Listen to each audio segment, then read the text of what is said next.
Welcome back to Personal Finance Reimagined. I'm your host, Jeff Hulett, and today we're tackling a huge question. Why is wealth inequality rising in America? The media focuses on taxes, policies, and other stuff, but I think the real answer lives much closer to home. It lives in your daily schedule. Our organization is dedicated to helping clients and students master their decision process. We operate by an old saying, if you name it, you can tame it. This means understanding the essential, often hidden inputs to your decisions can help you navigate complexity better. Our discussion goes beyond the decision process. It's about naming the big foundational trends impacting us today. By identifying these challenges, we believe you gain life-changing clarity. As a professor, I spend my life discussing wealth generation. We all want that financial freedom. That's the desired output. But the conversation always gets stuck looking backwards at the outcome, missing the fuel source driving the entire system. So the Federal Reserve's massive study, the Survey of Consumer Finances, tracks wealth across America. The next one actually drops in 2026. I really don't expect a big change. For 50 years, the data confirms the rich get richer and the not rich struggle to keep up. Now, when people ask why, they blame external factors, unfair policies, past injustices. Now, I agree, those challenges are real. But stopping the analysis there is a huge mistake. That's like blaming a heart attack on the chest pain. You miss the decades of unmanaged diet and inactivity leading to the heart attack.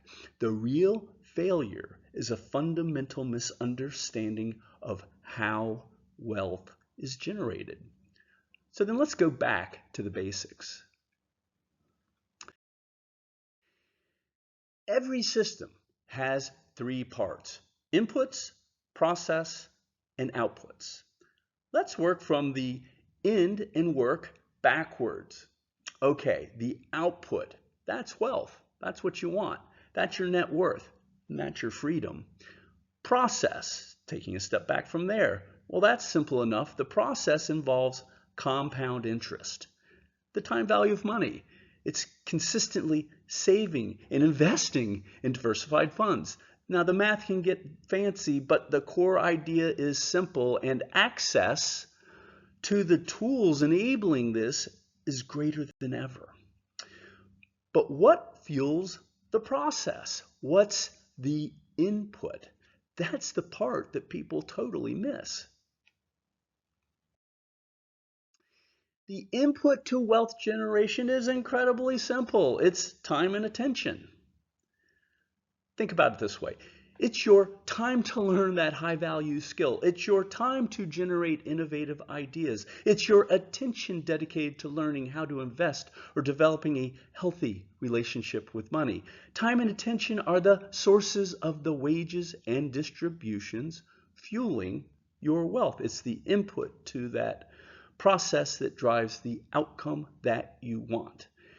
And here's the game changer. The input is a fixed quantity for every single person on the planet. It's 168 hours in a week. That's 24 hours in a day times 7 days a week. No more, no less. Time is the one non-discriminating resource we all equally share. The great question becomes, how are you investing your 168 hours? Your time and attention are your great inputs to your wealth. This question hit home and hit hard when I ran an informal survey in one of my college seminars. I simply asked my undergraduate students to pull out their smartphones and check their weekly screen time report. The results? Well, they were kind of staggering, really. The average daily screen time for these bright, motivated young adults were about 6 hours a day, and times 7, that gives us 42 hours in a week. Now, I reminded them the average work week is only 40 hours. So it's like their full-time job. So what you wanted next was the right question would be, where's that time going? So when we got into that, the answer, mostly to social media, scrolling, clicking, consuming, swiping.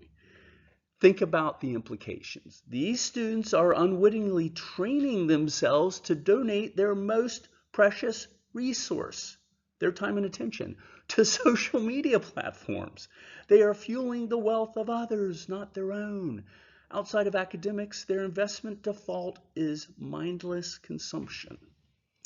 Okay, so college really offers prime time for adulting, learning to manage your life.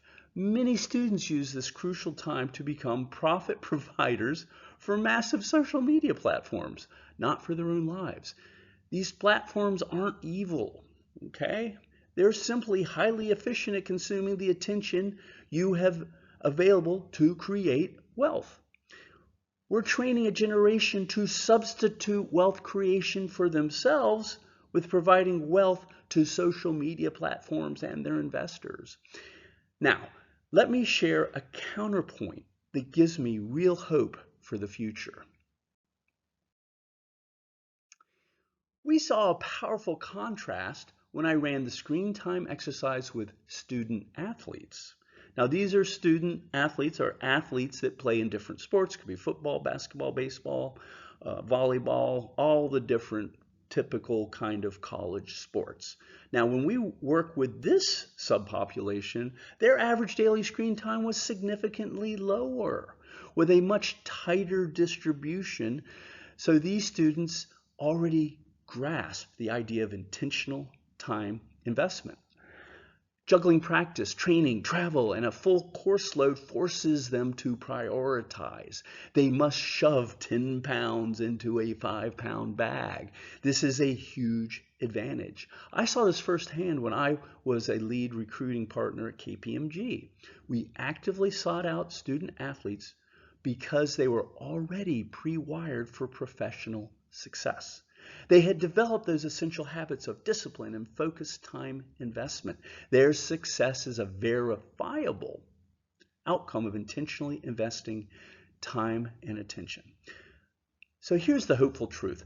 This mindset is available to everyone. The student athlete operates in this prefabricated environment, a system actively encouraging good time management with their coaches and the environment of the student athlete. But for the rest of us, that critical environment of intentionality and discipline just must be built for ourselves.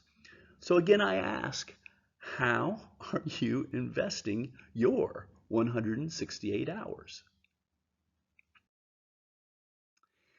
If we truly want to address wealth inequality, we must shift our focus away from blaming the system or observing that output and instead master the one equal input every single person possesses.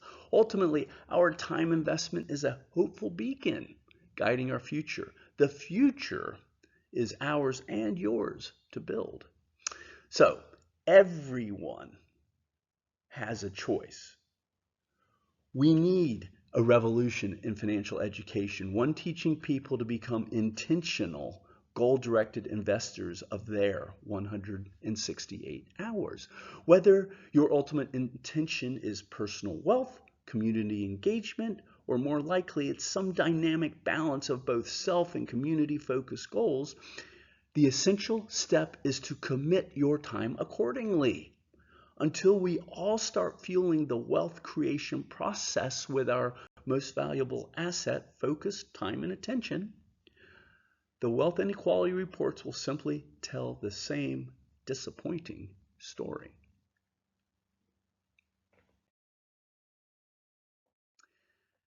As the president of Personal Finance Reimagined, I'm dedicated to empower better financial decisions. So join us as we help our clients and students become the best investors of their 168 hours.